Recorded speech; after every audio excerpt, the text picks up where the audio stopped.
मुझे डिप्रेशन है, मेरी हेल्प करें प्लीज़। कमल मठवाल। एक और व्यक्ति हैं सतीश कुमार। हम लोगों के बीच में काफ़ी कॉमन प्रॉब्लम हो गई है स्ट्रेस और डिप्रेशन की। अगर हम थोड़ा सा अपने पर कार्य करें तो हम स्वयं से ही अपने आप को ठीक कर सकते हैं, मेडिसिन या ट्रीटमेंट लेने की बजाय।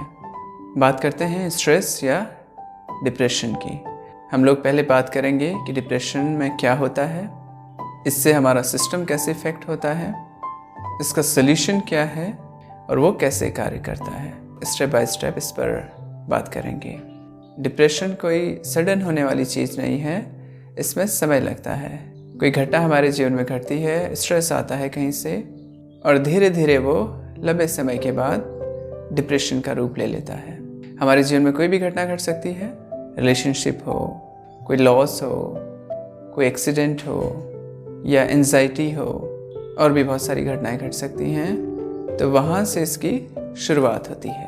तो डिप्रेशन कोई शरीर से तो शुरू नहीं होता, इसकी शुरुआत तो मन से ही होती है। शरीर इसका हिंट ज़रूर देता है। शरीर में धीरे धीरे बीमारियाँ आनी शुरू होती हैं। हमें पता ज़रूर चलता है कि हाँ स्ट्रेस आ रहा है और इसका साइड इफ़ेक्ट हमारे शरीर में आने लग गया है। मॉडर्न साइंस उसे अलार्म स्टेज कहता है डिप्रेशन की। अगर गहरे में जाएं तो एक घटना तो हमारे मन में घटती है, बट इससे हमारी एनर्जी इफ़ेक्ट होती है, हमारे प्राण इफ़ेक्ट होते हैं और हमारे प्राणों के सेंटर्स भी इफ़ेक्ट होते हैं इससे। तो मेनली डिप्रेशन में सबसे पहले हमारे प्राणों का डिप्लीशन होता है, यानी कि हमारे प्राणों का क्षय होता है, हमारे प्राण कमज़ोर पड़ जाते हैं। तो मेनली इसका इफ़ेक्ट हमारे लोअर चक्रास पर पड़ता है, हमारे मणिपुर चक्र पर, स्वादिष्ठान और हमारे मूलाधार चक्र पर। इन चक्रों में ऊर्जा कम हो जाती है। मणिपुर चक्र स्टोरेज है, तो मेनली मणिपुर पर इसका इफेक्ट होता है। उसके अलावा हमारी एनर्जी डिस्टर्ब हो जाती है, यानी कि एनर्जी में जो एक रिदम होना चाहिए था, एक जो लय होना चाहिए था, वो टूट जाता है। अगर हम डिप्रेशन को एनर्जी के पर्सपेक्टिव से देखें, एनर्जी की दृष्टि से देखें, तो हमें समझ में आ जाएगा। तो यानी कि यहाँ पर दो घटनाएं घट रही हैं। पहली घटना तो ये कि कोई भी बात हमारे जीवन में होती है जहाँ से कि स्ट्रेस की शुरुआत होती है और हम उस सिचुएशन को ठीक से डील ना कर पाने की वजह से उससे जो स्ट्रेस पैदा हुआ वो हम पर धीरे धीरे हावी होने लगता है और एक दिन डिप्रेशन का रूप ले लेता है। अब बात करते हैं कि क्या मेडिटेशन इसको ठीक कर सकता है। यस, 100% ठीक कर सकता है। अगर हमें ठीक से बैठना भी आ जाए, ध्यान में गति ना भी हो, ठीक से अगर हमें स्टिल होके, स्ट्रेचू होके, स्थिर होके कुछ समय तक बैठना भी आ जाए, तो इसका इफेक्ट हमारी एनर्जी पर पड़ने लगता है। यानी कि हमारी जो डिस्टर्ब्ड एनर्जी है वो धीरे धीरे बैलेंस होने लगती है, एक रिदम में आने लगती है। और दूसरी बात, डिप्रेशन के लिए किसी खास तरह की विधि पर हमें प्रयोग करना होगा। इसके लिए 3 उपाय हैं।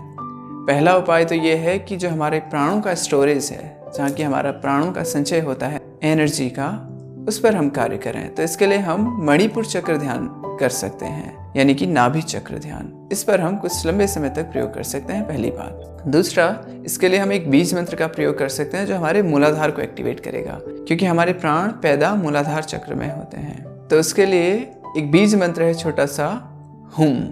अगर हम चोट डाल के हुम इस तरह से इसका 10 मिनट अगर हम प्रयोग करते हैं तो ये हमारी एनर्जी एक्टिवेट करेगा और कुछ समय हम फिर अपने मणिपुर चक्र पर ध्यान करते हैं, तो वहाँ जो स्टोरेज है वो स्टोरेज में एनर्जी का संचय होगा, एनर्जी इकट्ठा होगी, तो फिर वहीं से पूरे शरीर में डिस्ट्रीब्यूट होगी। ध्यान एक तरह से और हमें डिप्रेशन से निकलने में मदद कर सकता है। मैंने स्टार्टिंग में बताया कि जब भी कोई घटना घटती है हमारे जीवन में जहाँ से कि हमें स्ट्रेस आना शुरू होता है, अगर हम उस मोमेंट में अवेयर हो जाएं, इतना समझ जाएं कि इसका सलूशन क्या है, इतनी अवेयरनेस हमारे पास आ जाए, तो वहीं से हम उससे बच सकते हैं। और ध्यान क्या करता है, ध्यान का पर्पज ही ये है कि वो हमारे लेवल ऑफ अवेयरनेस को इंक्रीज करता है, यानी कि हमारी सजगता जो है, हमारा जो घटनाओं को ध्यान से देखने की जो प्रवृत्ति है, जो गुण है, उसको बढ़ाता है।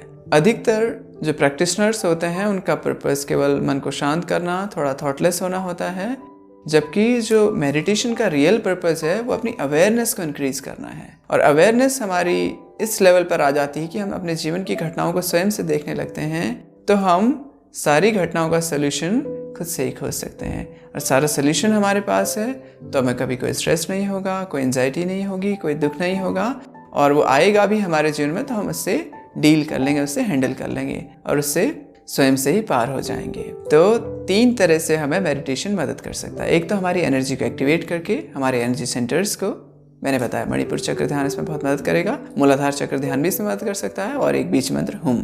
दूसरा, जैसे ही हम ध्यान का अभ्यास करते हैं तो जो एनर्जी में डिस्टर्बेंसेस हैं वो अपने से ही धीरे धीरे बैलेंस में आने लगते हैं।